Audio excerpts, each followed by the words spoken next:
Assalamualaikum warahmatullahi wabarakatuh. Selamat pagi. Baik, pada video kali ini saya akan menjelaskan tentang eh, tutorial Fisika Dasar 1 materi pertemuan ketiga tentang dinamika. Sebelumnya, kita sudah belajar tentang kinematika, yaitu ilmu fisika yang mempelajari tentang gerak tanpa melihat penyebab gerak dari benda tersebut ya. Kalau dinamika ini kita akan melihat apa penyebab gerak dari benda tersebut. Dan ternyata penyebab gerak dari suatu benda adalah gaya. Jadi suatu benda itu jika diberikan gaya dorong, gaya tarik, maka dia akan bergerak. Yang awalnya diam, dia bisa berubah menjadi bergerak. Atau suatu benda yang awalnya bergerak, jika ditahan dengan gaya gesek misalnya, maka dia akan berhenti. Jadi gaya itu adalah penyebab suatu benda itu bergerak atau berhenti. Nah, di sini kaitannya adalah tentang hukum Newton ya. Hukum Newton ada 1, 2, 3 itu tentang gerak, dan hukum Newton keempat itu tentang gravitasi. Oke, gaya ini adalah besaran vektor ya. Besaran vektor kemarin adalah besaran yang punya arah dan gaya. Jadi gaya ini adalah menyebabkan terjadinya perubahan gerak ya. Simbolnya adalah F dan besarnya itu F.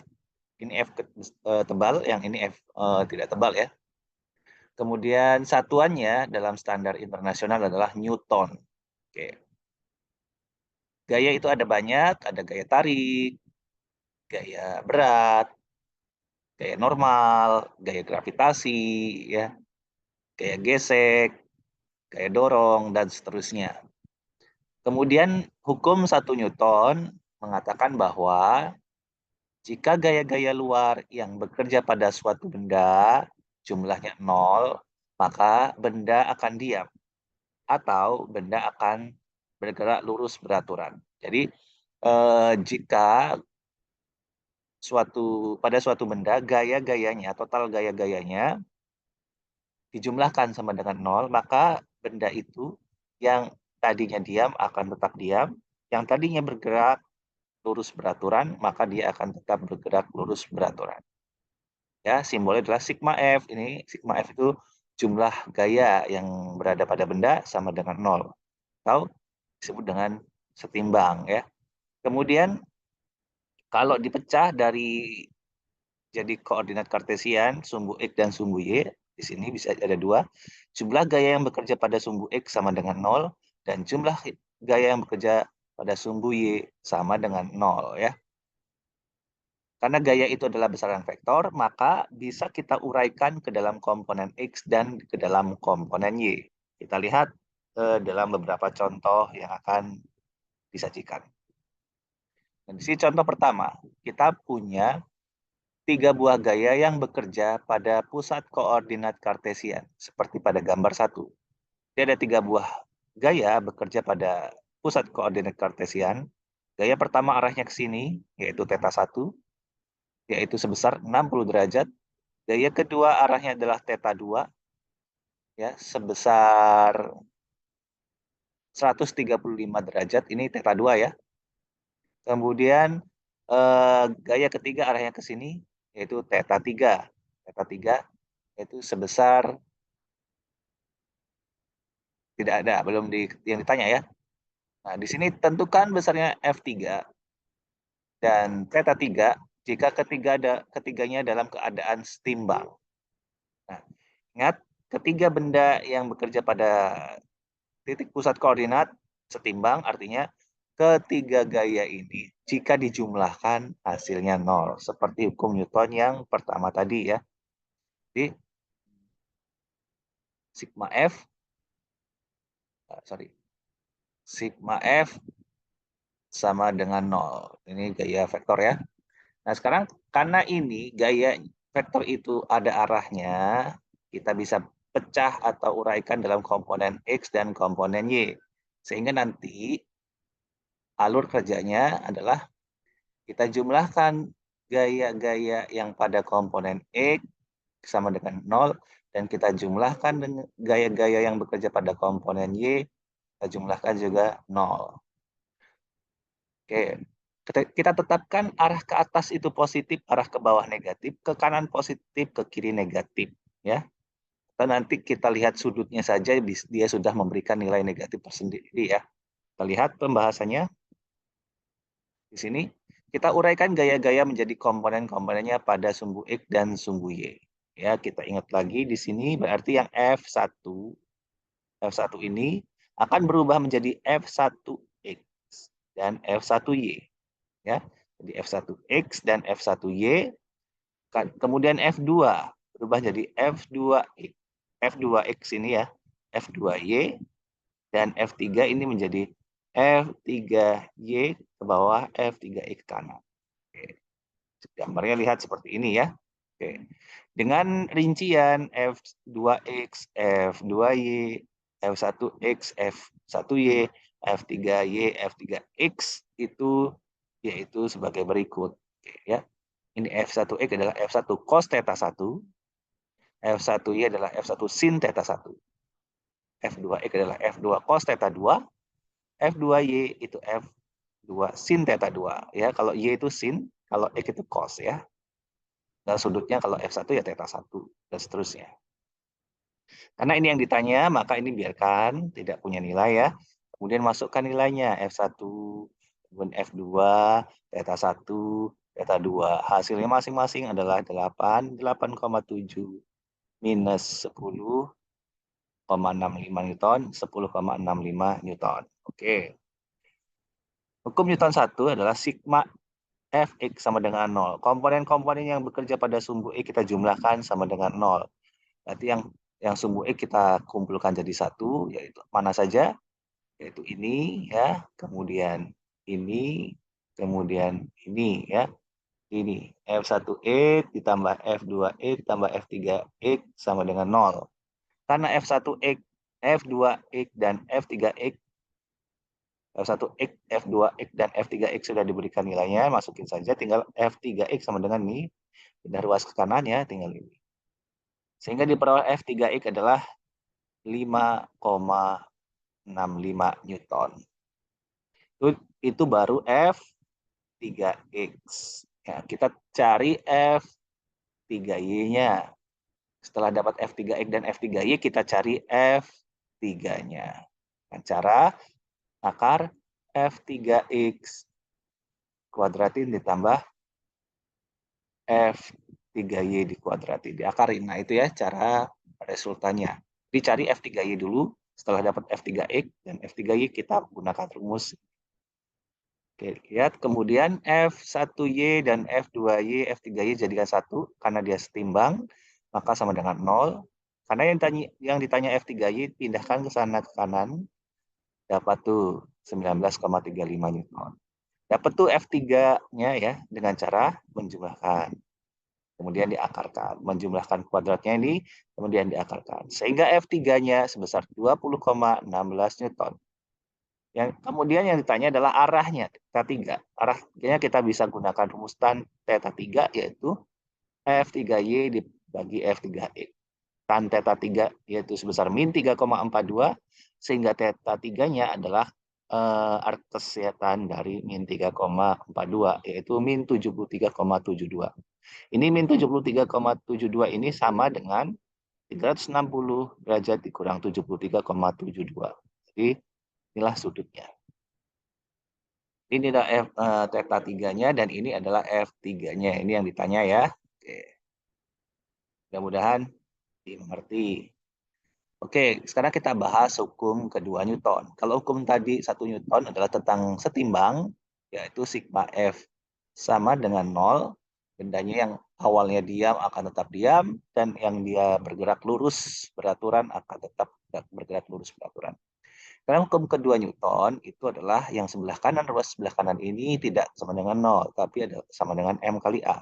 Aslinya rumus hukum kedua Newton adalah percepatan suatu benda sebanding dengan jumlah gaya yang bekerja pada benda dibagi massa benda. Jadi Semakin besar gayanya yang bekerja pada total gaya semakin besar, maka percepatannya semakin besar. Artinya kita semakin menariknya semakin kuat atau mendorong benda semakin kuat, maka percepatannya semakin besar. Tapi beban benda semakin besar, maka percepatannya semakin kecil. Itu ya aslinya bentuknya seperti ini, kemudian diubah yang seperti ini. Jadi gaya total yang bekerja pada sebuah benda besarnya sebanding dengan percepatan yang ditimbulkannya dan eh, berbanding dengan masanya ya ini. Jadi massa dan kecepatan. Langsung saja kita ke contoh, yaitu sebuah benda dengan masanya 0,5 kg, mula-mula diam. Kemudian mendapatkan gaya. Ingat, benda yang diberikan gaya maka dia akan bergerak dengan timbulnya yaitu percepatan ya. Diberikan gaya sebesar 2,5 Newton selama 10 detik. Ya, jadi selama 10 Newton itu diberi gaya 2,5 Newton. Ditanya berapa besar kecepatan yang dihasilkan. Kecepatan yang ditanya. Kemudian berapa besar kecepatan dan jauh jalan yang ditempuh selama 10 sekon tersebut. Oke, karena ditanya kecepatan, maka gunakan hukum Newton kedua, yaitu sigma F sama dengan M kali A. F-nya adalah 2,5 Newton ya. Kemudian M-nya adalah 0,5 dibagi saja. Jadi A-nya adalah 5 kali 5 meter per sekon kuadrat. Ini A-nya. Lihat kalau sudah dapat A, mencari V itu menggunakan GLBB ya. Menggunakan GLBB sehingga di sini diperoleh nah, V-nya adalah ini. Kecepatan awal ditambah A kali T ya. Ini karena benda mula-mula diam, V0 sama dengan 0, ini ya, V0 sama dengan 0, kecepatan benda setelah 10 detik, T-nya sama dengan 10 detik. Ya, masukkan nilainya. 0 ditambah A-nya tadi, 5 kali 10. Jadi, kecepatannya adalah 5 meter per sekon. Ya. Kemudian, jauh jalan yang sudah ditempuh. Jauh itu jarak artinya. Ini rumusnya. S sama dengan V0T plus setengah AT kuadrat. S sama dengan V0T plus setengah AT kuadrat, di mana V0-nya 0, T-nya adalah 10, A-nya adalah 5. Masukin nilainya, dapatlah benda tersebut telah bergerak sejauh 250 meter. Oke ya, itu contohnya. Kemudian contoh ketiga, di sini ada contoh ketiga, sebuah benda dengan massa 0,25 kg. Mula-mula diam. Oke, ini massa, kemudian mula-mula diam berarti F0-nya 0, kemudian mendapat gaya selama 5 detik. T-nya 5. Sehingga kecepatan akhir itu VT ya. VT ini 10 meter per sekon. Tanya berapakah besar gaya yang bekerja pada benda? Lagi-lagi kita gunakan nanti hukum Newton yaitu sigma F sama dengan M kali A. Cari dulu A-nya berarti ya. Di F sama dengan M kali A. Cari dulu A-nya ya, M-nya sudah ada. A-nya yaitu pakai rumus ini, VT sama dengan V0 plus AT. Pakai rumus GLBB lagi ya, VT sama dengan V0 plus AT. Sehingga A-nya sama dengan VT dikurang V0 dibagi T ya. Ini dapat 10 dikurang 0. 10 kurang 0 dibagi 5 yaitu 2 meter per sekon kuadrat. Karena dapat A-nya sudah, maka kalikan dengan massa dia itu adalah gayanya. 0,25 kali 2 yaitu 0,5 Newton. Ya, contoh yang keempat, sebuah mobil yang bergerak dengan kecepatan konstan 60 km per jam tiba-tiba mengerem dan berhenti. Ya, setelah menempuh jarak menempuh waktu 2,5 detik. Massa mobilnya 1.250 kg. Berapa besar gaya rem yang bekerja pada mobil? Berapa jauh jalan yang ditempuh mobil sejak direm sampai berhenti? Nah, di sini kecepatan konstan awal ya, kecepatan awalnya ini baik, hitung dulu, konversikan dulu 60 km per jam itu sama dengan 16,8 meter per sekon. Konversinya ingat ya, ini jadi kilometer itu jadikan meter, jam itu jadikan detik. Nah, ini jadikan meter per sekon. Dapat ya kecepatannya itu 16,8 meter per sekon. Ini 0 ya. Kemudian mobil berhenti. Mobil berhenti berarti VT-nya 0. VT-nya 0. Jadi pakai rumus GLBB ini, di A-nya dapat yaitu sebesar minus 6,72. Kenapa minus? Karena VT-nya 0 dikurang 16,8 tadi, dibagi T-nya adalah 2,5. Jadi minus itu perlambatan ya, perlambatan. Misalnya gaya rem, kalikan saja massa dengan percepatannya atau perlambatannya 12,1250 kali 6,72. Itu 8.400 Newton. Ini gayanya minus, artinya gayanya melawan. Ini minus ya harusnya. Gayanya melawan gerak benda. Gerak mobil, mobilnya bergerak ke kanan, ya ini mobilnya bergerak ke sana, diperlambat. Ini geraknya ke sana, diperlambat dengan ke sana. Gaya dorongnya juga, gaya tahannya ini ke sana juga. Minus tandanya ya. Nah, kemudian ketika berhenti dari pengereman sampai berhenti dia, di sini berhentinya ya. Berhentinya di sini berapa jaraknya? S-nya berapa? Ini rumusnya S sama dengan V0T plus setengah AT kuadrat. V0-nya tadi dapatkan yaitu 16,8, T-nya 2,5, A-nya tadi minus ya 6,72, masukin nilai minusnya, jangan tidak dimasukkan karena nanti ini dikurangkan ya. Kemudian dapatlah 21 meter. Jadi 21 meter itu sejak dari pertama kali ngerem sampai berhenti ya. Kemudian hukum ketiga Newton mengatakan bahwa jika suatu benda mengerjakan gaya pada benda yang lain, maka benda kedua akan melakukan reaksi gaya terhadap benda pertama yang besarnya sama tetapi arahnya berlawanan. Maka ini dikenal dengan hukum F aksi sama dengan min F reaksi ya. Ini simbolnya. Hukum ketiga Newton. Jadi ya, benda bertumbukan gitu, maka FB mengerjakan FA ke sana. FB juga ke sana ya. Tabrak. Maka FA memberikan gaya ke sana, maka FB juga memberikan gaya ke sana juga sama besar. Tapi arahnya berlawanan. Contoh gaya aksi reaksi ada gaya tegangan tali, ada gaya normal bidang ya. Timbul gaya normal karena permukaan bidang ya. Kemudian gaya tali ya. Tali mengalami tarikan tegangan ya. Kemudian di sini gaya-gaya mekanik yang lainnya adalah ada gaya berat. Setiap benda yang punya massa itu punya gaya berat. Gaya berat itu arahnya selalu menuju pusat bumi. Ingat ya, arahnya menuju pusat bumi. Kalau gaya normal tadi, gayanya tegak lurus dengan bidang. Gaya normal timbul karena suatu benda bersentuhan dengan benda yang lain. Contoh, saya taruh balok di atas meja. Miring. Jadi, gaya normalnya juga miring. Gaya normal itu tegak lurus dengan bidangnya. Ini normalnya. Jadi kalau baloknya di atas ini, di bawah gini, maka gaya normalnya di bawah sini. Gaya baloknya ditaruh di begini, maka gaya normalnya di sini ya. Ini gaya normalnya. Gaya normalnya. Jadi ya tegak lurus dengan bidang. Jadi kalau baloknya tidak menyentuh dengan bidang, maka gaya normal ini hilang. Beda dengan gaya berat, yaitu W, dia arahnya selalu ke pusat bumi. Ya. Balok taruh di atas meja, gayanya ke bawah.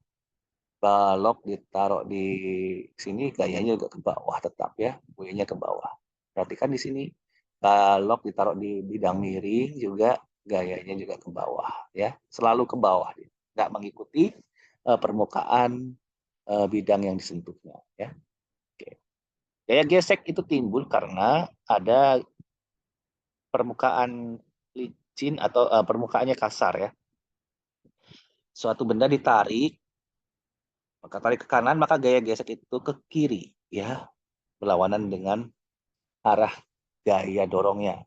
Kalau ditarik ke kanan, dia gaya geseknya ke kiri. Kalau ditarik ke kiri, dia gaya geseknya ke kanan. Ini W timbul karena dia punya massa, N timbul karena dia bersentuhan antara balok dengan lantainya. Kalau lantainya kasar, maka timbul F kecilnya ini. Kalau licin, dia F-nya tidak timbul. F kecilnya adalah gaya geseknya. Contoh ya. Contoh di sini, sebuah benda dengan massa 2. Nah, benda ini ya, letakkan pada bidang miring dengan kemiringan 30. Ini miringannya 30. Tetanya 30. Jika benda dalam keadaan setimbang, makanya dia tidak bergerak ke atas, tidak bergerak ke bawah dan ke atas ya. Dan gaya percepatan gravitasinya G sama dengan 9,8. Berapakah besarnya koefisien gesekan benda? Ini bendanya kasar. Kalau kasar ada punya gaya koefisien gesek. Koefisien gesek ini semakin besar berarti semakin kasar ya.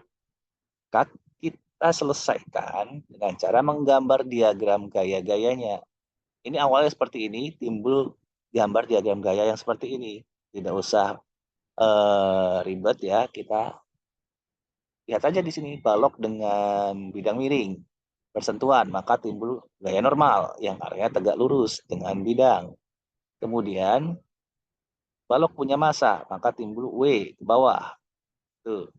W ini kita proyeksikan lurus dengan N ke sini dan lurus dengan permukaan ke sini ya. Theta ini mengikuti theta yang di sini. Dapat deh N, Wx dan Wy. Wx yaitu W sin theta, W itu W cos theta. Dapat ya N, Wx, Wy. Oke. Kemudian di sini kalau Wx ke sana mendorong benda bergerak ke bawah.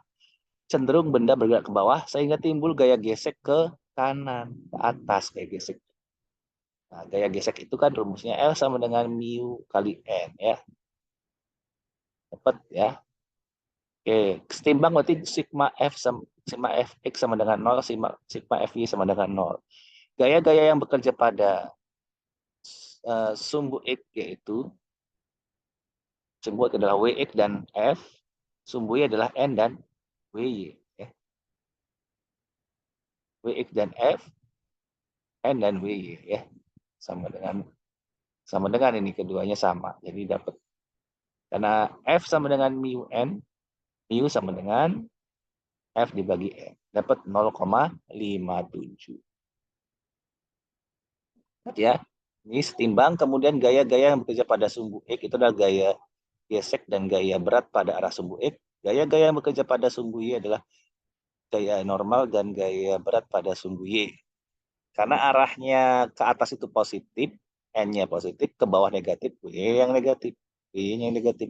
Kemudian karena tekanan itu positif, F-nya positif, ke kiri negatif, W-nya negatif. Pindah ruas ke kanan. Jadi F sama dengan W. N sama dengan W ya. Gitu.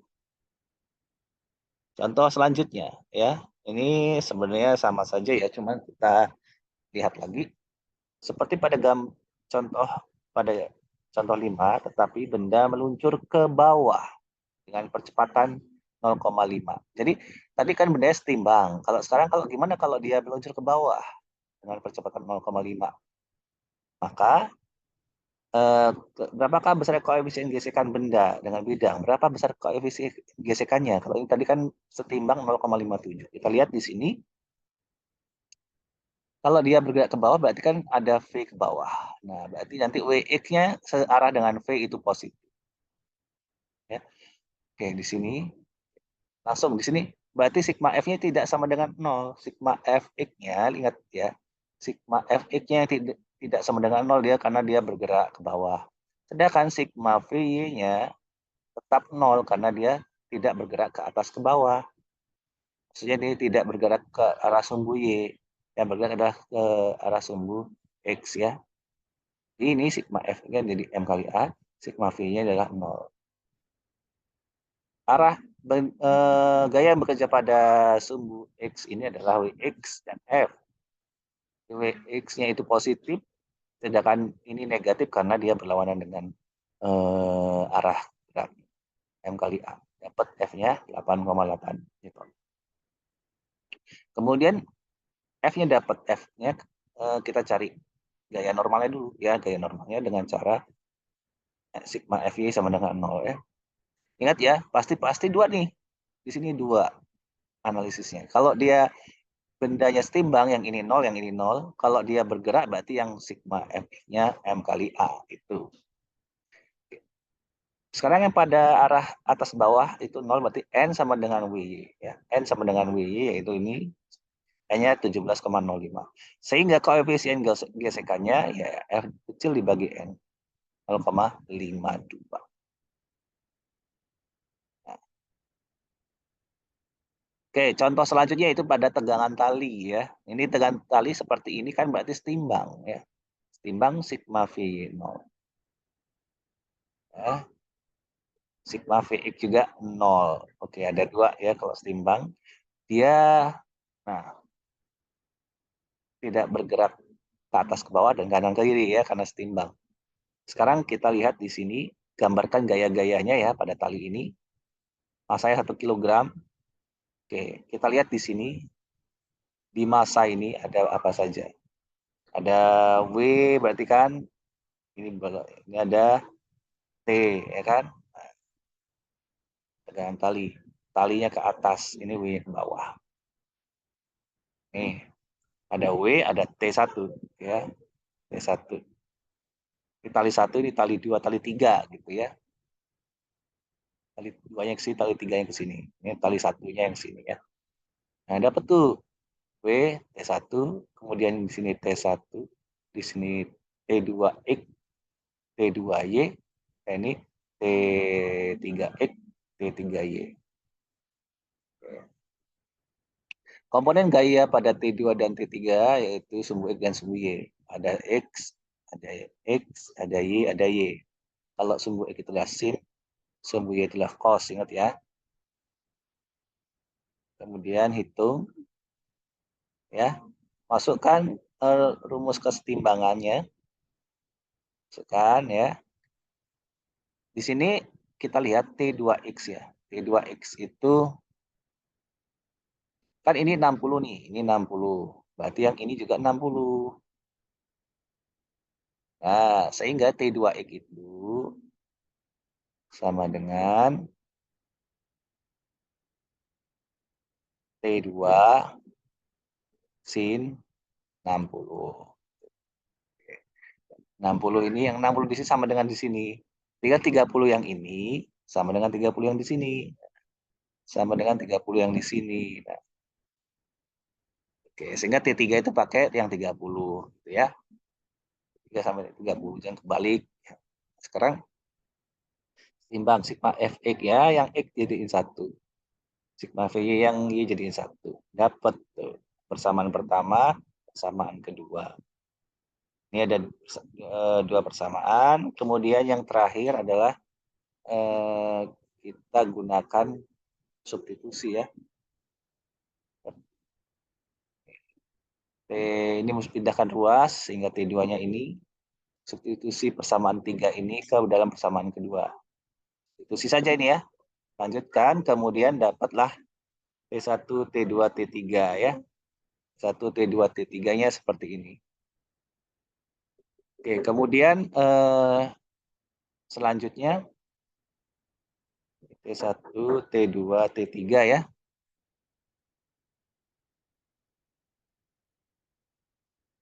Nah, yang ditanyakan tegangan tali kan, tegangan tali. Itu kan besarnya tegangan tali pada masing-masing tali. T1-nya di sini kan, sudah ada ya T1-nya ini. Oke, contoh selanjutnya katrol ya, dihubungkan dua buah benda dihubungkan dengan katrol. Sebuah benda masanya M1 ini 4 kg, diletakkan bidang horizontal dan dihubungkan dengan seutas tali dengan benda lain yang menggantung dan masanya M2 1 kg. 1 kg. Jika sistem dalam keadaan setimbang, ya, setimbang ini berarti sigma F-nya 0, Fx dan Fy 0 nanti ya. Tentukan besarnya koefisien gesekan benda M1 dengan bidang. Oke, yang di sini, ingat yang di sini gambarnya adalah ada gaya normal, yaitu gaya karena benda bersentuhan dengan meja, ada gaya berat, di sini ada tali, ada gaya tegangan tali. Dia cenderung ke kanan atau ke kiri, maka di sini ada gaya gesek. Oke, gaya gesek ke kiri. Nah, sedangkan pada benda yang pertama, benda yang kedua, ya, benda yang kedua, ada W, ada T. Oke. T1 sama dengan T2 ini ya, karena katrolnya kita anggap licin. Jadi kita lihat benda yang pertama ini, atau kita lihat dulu benda yang kedua di sini. Maka benda M2 dan M1 berlaku di sini ya. T sama dengan W2. Ini ya. Pada benda kedua, T sama dengan W2 ya. Ini W2 ini bukan, ini simbolnya 2, ini bukan 1. 2. 2. Nah. Kemudian ini dengan ini sama ya. F sama dengan T. Yang W2 dengan T sama. Ya. Atas dengan bawah sama, kanan dengan kiri sama, ini atas dengan bawah juga sama. Ya, oke. Ya, seimbang. Sehingga koefisien gesekannya adalah mu F dibagi N. S 9,8 dibagi 39,2. Kemudian contoh selanjutnya, yaitu contoh 9. Ini kalau dia di sini gesekan antara kedua benda 0,25, percepatan gravitasi 9,8. Tentukan besarnya percepatan gerak benda. Oke. Mana kalau dia bergerak? Berarti dia pakai kalau bergerak dia pakai hukum kedua Newton ya untuk sigma Fx-nya. Kalau sigma Vy-nya ini. Lihat di sini.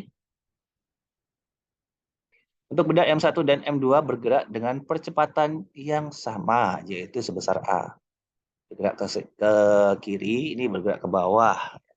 Maka berlaku gaya beratnya adalah, gaya berat benda kedua adalah M1 kali G. Ya. Sigma Vy ini pada benda satu itu 0 ya. Pada benda pertama, sigma Vy pada benda pertama itu 0, yaitu N sama dengan W1, N-nya adalah sebesar ini. Oke. N mu F sama dengan mu kali N ya, mu kali N. Ingat, itu mu kali N, sehingga mu-nya 0,25, N-nya kan tadi kan 19,6, masukin. Dapat gaya geseknya 4,9. Oke. Sigma Fx, nah ini kalau benda bergerak, sigma Fx-nya nggak lagi 0. Dan sigma Fi juga enggak 0 ya. Jadi ada M1 kali A, ini untuk benda satu, ini benda kedua ya. Sigma Vy atas bawah ini untuk benda yang kedua. Jadi yang benda yang pertama lihat sigma F, ini ada T ya, ada ke kiri itu F dan M1 kali A. Ya, M1 kali A. Kemudian untuk benda yang kedua ada W2 ke bawah positif dan ada T2 ke atas itu negatif. Ya karena bendanya ke kiri dan ke bawah. Oke ya, sehingga diperoleh persamaan satu dan persamaan kedua. Nilai T, V ini kan sudah ada semua. W2, T, M2. Nah, yang tanya A kan, A-nya yang belum ada. Masukin nilainya semua, W dikurang V sama dengan ini ya. Jadi T-nya ini sama dengan T yang ini kan, sama. Tinggal pindah ruas, diganti aja. Dapat ini. Kok bisa nih satu dengan menjumlahkan T min V sama dengan M1 kali A, W2 dikurang T sama dengan M2 kali A. Dijumlahkan aja. Jadi ini hilang.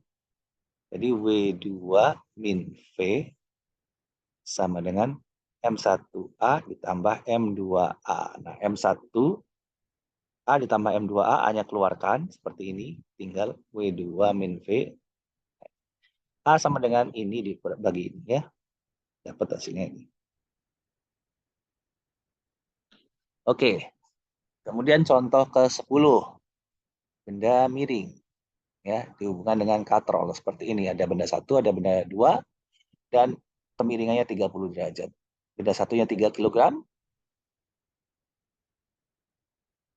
benda keduanya adalah 2 kg. Kita misalkan dia bergerak ke kanan, nggak apa-apa bergerak ke kanan ya. Gini. Tapi nanti kalau hasilnya negatif, berarti dia bergerak ke kiri gitu. Nggak apa-apa bergerak ke kanan. Nah sekarang berarti gaya-gaya yang ke arahnya ke kanan itu selalu positif dan arahnya ke kiri negatif karena kita asumsikan bergerak ke kanan kayak tadi ya. Tadi kan ini bergerak ke kiri. Semua gaya yang arahnya ke kiri itu positif berarti T dan W, T1 dan W1, T1 dan W2 ini ya, dua ini maka ya, ke kiri semua itu positif, yang ke kanan itu negatif ya.